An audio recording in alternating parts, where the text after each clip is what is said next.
Checking connection. All right, then we're live. Hey, hello everybody. It's Dr. Alex Earl here at Pure Plastic Surgery, and it's Hump Day with Dr. Alex Earl. The time I get to spend you guys to talk about all your plastic surgery questions, answering all your questions, talk about any plastic surgery topic. And today, because it is so important to what we do here, day in and day out, today we're going to talk about fat, all right?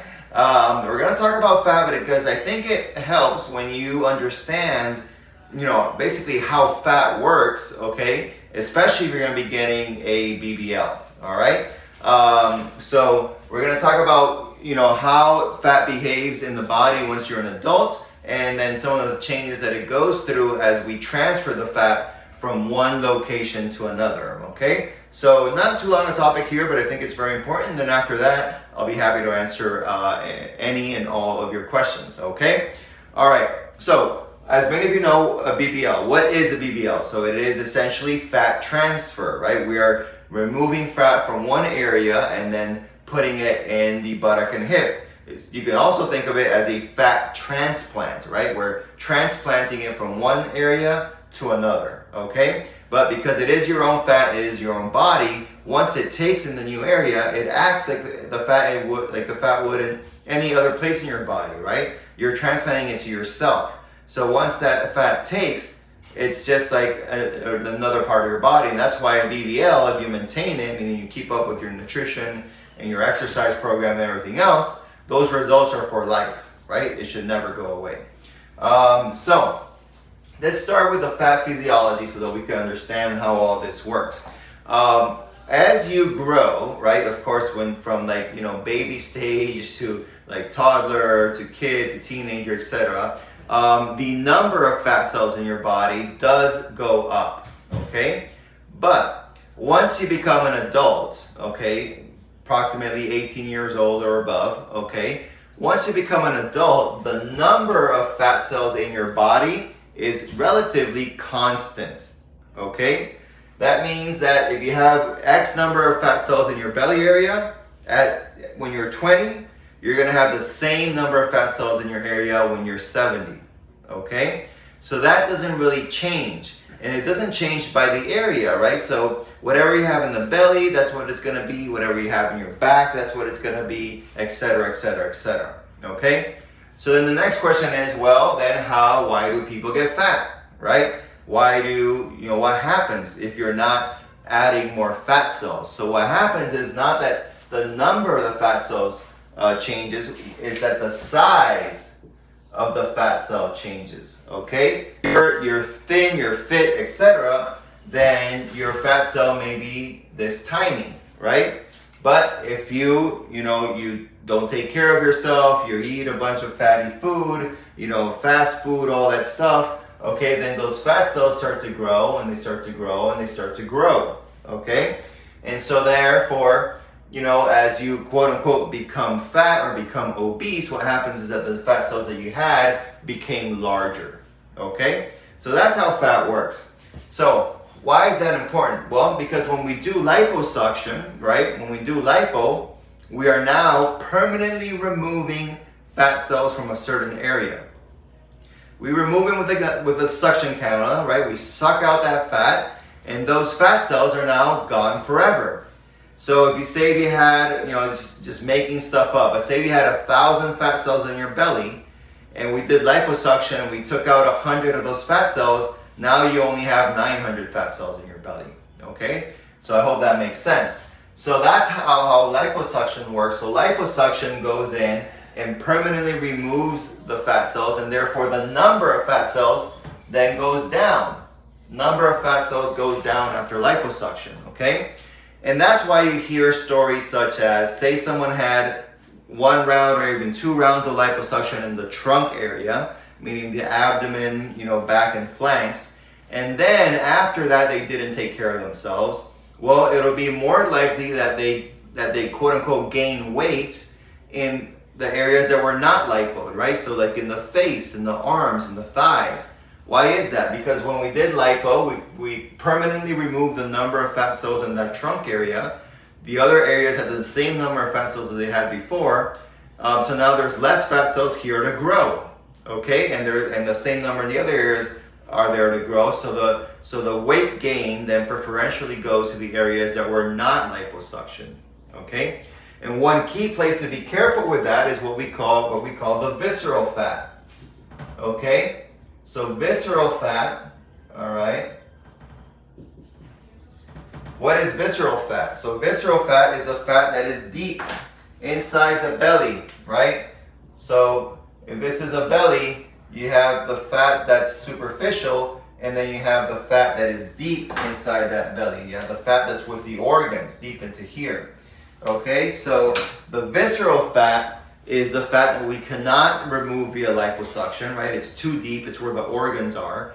And so the only way to reduce visceral fat, therefore, is by diet and exercise. Why? Who has the answer, right? We just talked about it. Because we can't remove the number of fat cells in the visceral fat, we can only shrink them. See how that makes sense now? So the visceral fat, there's no way to remove it, right? There's no liposuction to that area. The only way to reduce visceral fat is via diet and exercise or bariatric surgery, or today, semaglutide, right? You can do semaglutide injections. So that's something new that we started here at Pure. I'm actually on semaglutide myself. For many of you that may have been, started to follow my journey with semaglutide. So we were super excited about that, and we're super excited about offering it for our patients. And that's a great way to reduce visceral fat, because now you take the semaglutide, you feel full all the time, you eat less, you put in less calories, and then those fat cells that you have in your body starts to shrink down. Okay?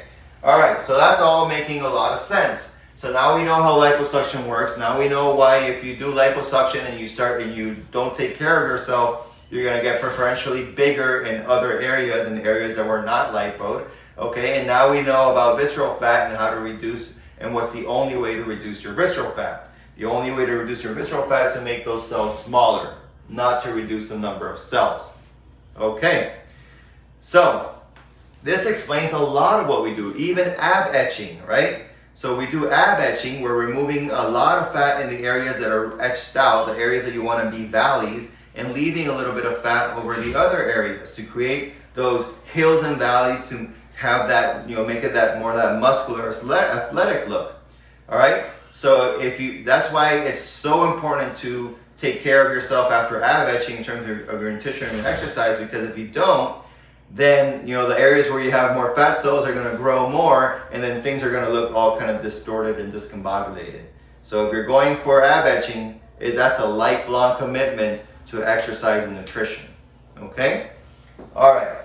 So now we're transferring the fat, right? We're doing your fat transplant. So now we've permanently removed a number of fat cells from a certain area, typically the trunk, right? The lipo 360. And then we're taking those fat cells and we're putting them, into the safe space in the buttocks, so that's between the muscle and the skin, and into the hip area, so that we can give you some more projection, give you some more hips. If I'm doing it, you get that beautiful upside down, signature upside down heart shape, that Earl curve, right? So that now we're transplanting that fat, and so these fat cells, which were very happy in the trunk because they had their blood supply and getting their oxygenation and nutrition, well, now you're putting them in a whole new area where they're not going to be happy initially, right? They're not going to be happy because they don't have a blood supply. They haven't established a blood supply yet.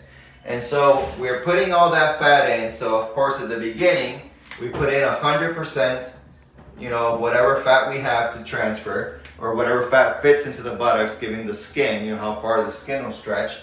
And so at the beginning, we have 100% of the fat and 100% of the swelling, and that's why things look fairly big, right? But that fat then needs to establish its own, blood supply, basically, in order to get oxygenation and nutrients.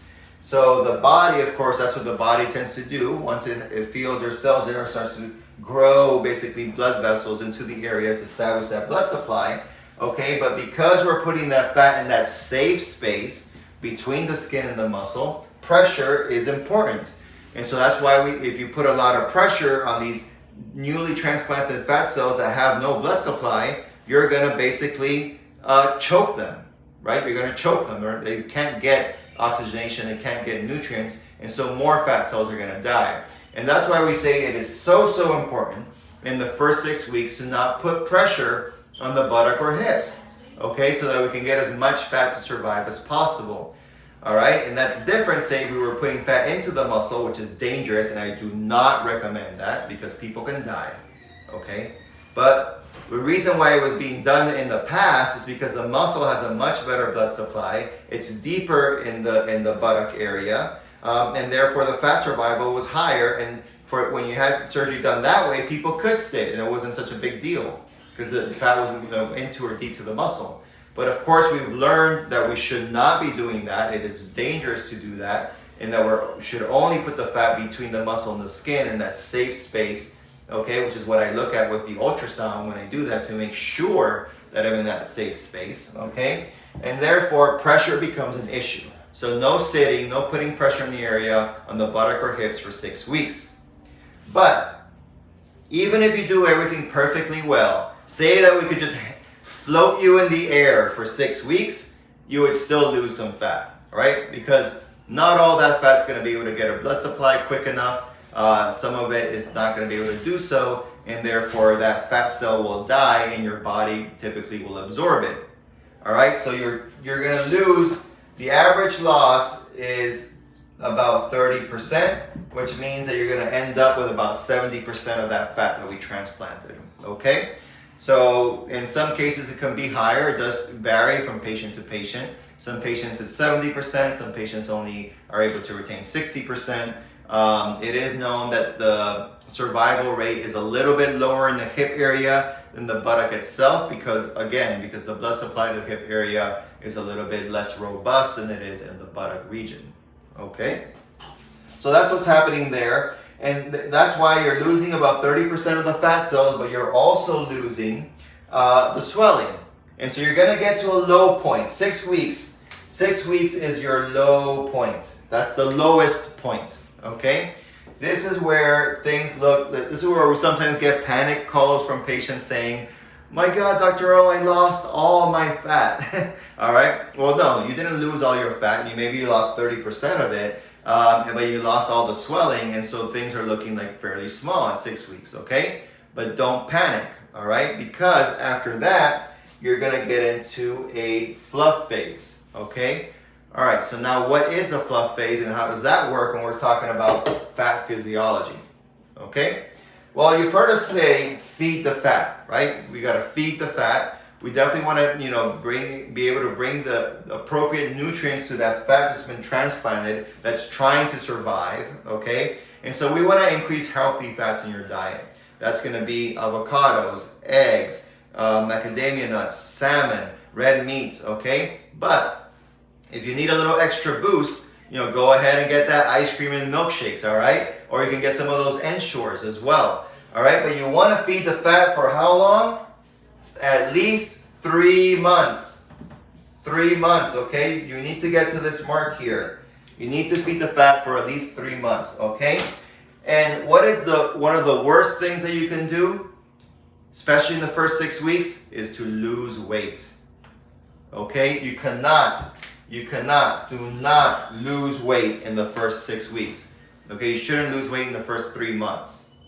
Because then these little fat cells that we transplanted that are fighting hard to survive, they're not going to get the nutrients and the calories that they need, and they end up dying and you end up losing more fat. Okay, so instead of just losing 30%, now you've lost 50% because you lost weight in the first 6 weeks. And then you're going to complain and say that you don't have any results. Well, if you lose, 8 pounds in the first 6 weeks, that's what's going to happen, all right? Okay, so you cannot do that. You can't do that, all right? So the worst thing you can do in the first 3 months is to lose weight. Whatever your weight was on your surgery day, that is your baseline weight. Doesn't matter what it was 6 months ago, 10 years ago, where you would hopefully want to be, that doesn't matter. What matters is what is your weight on surgery day. So if you weighed 125 pounds on surgery day, you have to be at least 125 pounds for the first 3 months after surgery. Your goal is to be between surgery weight and maybe about plus 5 pounds in there. You don't want to go crazy either, right? You don't want to gain 20, 30 pounds. That's also going to ruin your results. But a nice healthy range is between the baseline weight and plus 5 pounds, okay? That's where you want to be. So if your surgery weight is 120 pounds, then you want to be between 120 and 125 in those first 3 months, okay? All right, so now we're feeding the fat, we're giving it the adequate nutrients and calories that those transplanted fat cells need, right? And so then, we talk about, we talk about the volume coming back up, and we sometimes refer to that, nicely as the fluff fairy, right? What's the fluff fairy? Well, that's what it's all about. It's because this fat, here is suffering, okay? It's basically, now that, whatever fat was gonna die has died. The fat cells that have survived, but they've suffered for 6 weeks, and they are dehydrated. Okay, think of it like a shriveled up fat cell because it's dehydrated. So it's not quite dead yet, right? But it's dehydrated and it's suffered.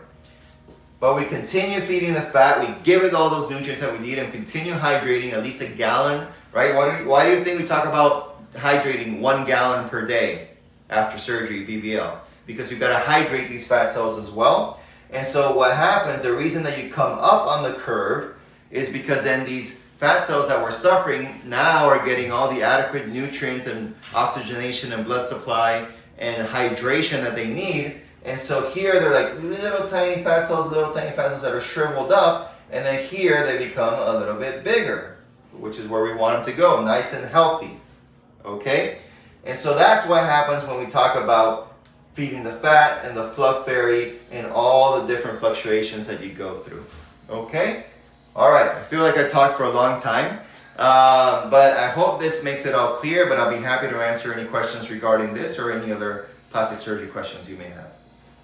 Let's start with this topic. Yes. Okay, I feel like I'm feeding the fat, but I'm also using the restroom so much more because of the healthier foods that I'm eating, and I'm just like worried about maintaining my weight. Right. So you definitely want to continue doing what you're doing in terms of feeding the fat, eating the healthy fats. Now, if you feel like you're going a bit too much, sometimes what can help with that are 1 or 2 things. One is like probiotics and yogurt and things like that, or maybe you need to increase some of the fiber in your diet as well. And if you can't do that just through kind of like vegetables and fruit, you can take something like Metamucil and that can help. Because the point is that yes, you do not want to be losing weight. And so, if you need to pack in some extra calories, like I said, go for a little bit of ice cream, or go for some of the Boost or the Ensure that you can find as well to kind of pump up those calories and make sure you maintain that baseline weight. Would you recommend getting a BBL or a tummy tuck first? So typically, if you have that indication, I would recommend the tummy tuck first. Always, always, always tummy tuck first, okay? Why? Because, there's 2 things that the tummy tuck, addresses that a BBL does not, which is the loose skin and the muscle weakness and separation, all right? So we end up doing the BBL first, then that loose skin then tends to look even worse afterwards, and then the muscle separation is not addressed, and you still have that kind of that pot belly type of look, and you're not going to be happy with that. But then what happens is that the tummy tuck becomes harder. It is more difficult to do a tummy tuck after liposuction than it is before liposuction, okay? So you really want to have the best result, do the tummy tuck first, then come back and get your BBL. And what you hear people saying out there that you're not going to have enough fat after the tummy tuck is a myth. I have never in my entire career not had enough fat because someone had a tummy tuck before. Never. 0%. But you know what I have had? I've had very uneven looking bellies, lumpy, bumpy and all that from doing liposuction to poor quality skin, which just doesn't retract well. Okay? So tummy tuck first, BBL second. Can you avoid incision sites like the one in the butt crack area here at YouTube? Well, we can avoid certain incision sites, but the one that's right in that butt crack area, that's one of the easiest ones to hide, so I'm not sure why you want to avoid that one. We do want to avoid ones that are visible, right? So, sometimes I can avoid the ones in the back and the mid back there. If you're not that wide or not that tall, kind of, lower BMI patients. And that's what we do when we do our South Beach butt lift, our SOBBL, which is one of our, kind of unique proprietary butt lifts that we do here. But we do use that one in between the butt cheeks because that one is super easy to hide. You can't see that even in wearing a tiny bikini, right? So we need some access, and we want to place it in areas that you're not going to be seeing even in like small swimsuits. Can you perform a Vixen BBL look with BMI 27? With 27, yes. Well, let me say that. Is it potentially possible? Yes, because most people at BMI 27 will have at least 4 liters of fat to remove, so we'll be able to max you out in terms of how much fat we remove. But in terms of how big we can get the buttocks and how wide we can get the hips, that's all going to depend on your skin. Okay, because the skin can stretch to a certain degree, but eventually it gets to a point where it gets really, really tight and you just can't physically stretch it anymore. And so once you get to that point, your body just doesn't allow it, and you can't put any more fat. Even if I try to push more fat in there, as soon as I take that cannel out, it just kind of squirts it all right back at me. Okay, so it really depends on that skin quality whether you can do that in one round. But today, since we're doing things safely and we're putting the fat in that safe space, it usually takes more than one round to really achieve a Vixen type of look. Can you do a navel revision when doing a BBL? A BBL? Yeah, that's okay. Yeah, we're doing something small like that. That's not a problem. So a lot of times you can fix little small things like the belly button or even like say a C-section scar or something like that. This is about the bra line fat included in arm lipo? In arm lipo? No, I wouldn't say it's included in arm lipo. The bra line is included in lipo 360, right? So that's not additional to that. And then arm lipo is something that you would add to lipo 360 if you wanted to do the arms.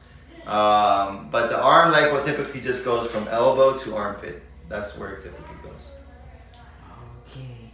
How soon after a mommy makeover can I get a BBL? Here, TikTok. All right. So after your mommy makeover, it's really only 3 to 4 months. So after 3 to 4 months, you're okay to go ahead and get your BBL. Okay. The last one. Can a scar revision under breast be done at the same time as lipo BBL?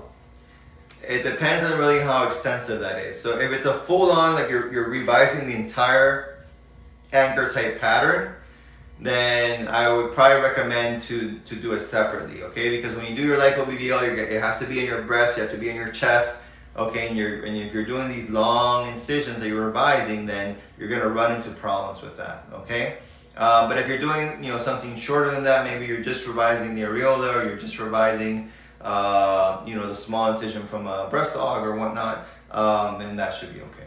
And just to finish, how they can get a consultation, because it's the same question everywhere. Oh yeah, all right, on all the platforms. Okay. Yes, Doug. Awesome. Well, so just go to our web. The easiest way, most straightforward, is go to our website, which is www.pureplasticsurgery.com. Okay, so pureplasticsurgery.com.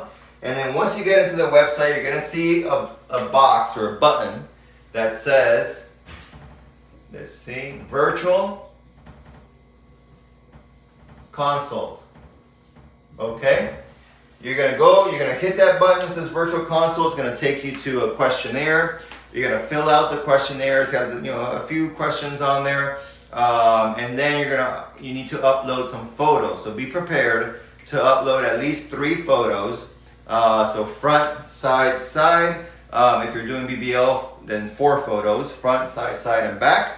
Okay, so be prepared for that. Once you fill out the questionnaire, submit the photos, that's gonna get here to one of our coordinators.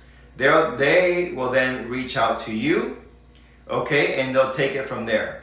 Now, a couple of tips and tricks. Number one, if you're thinking about doing more than one procedure, don't worry about it. Just put one procedure in the form, whichever one you want, because it doesn't really matter. It's all about just submitting the form so that our coordinators can then call you, and then they'll take care of all the details, okay? The other thing, if you want an in-person consult or a video consult, again, don't worry about it. Go this way, okay? Because that's how we get your information. And then the coordinator will reach out to you, and if you want that in-person consult, she'll be able to set it up, okay?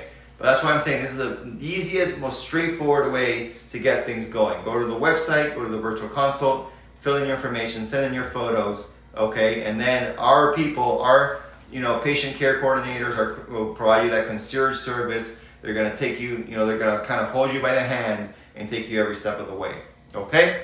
All right, everybody, well, this has been fun. It's been a while since we talked about the fat physiology, but I think now it all makes sense. Now you can understand it. You can understand liposuction. You can understand visceral fat. You can understand what we talk about, why we feed the fat, and why you shouldn't lose weight in the first 6 weeks after a BBL.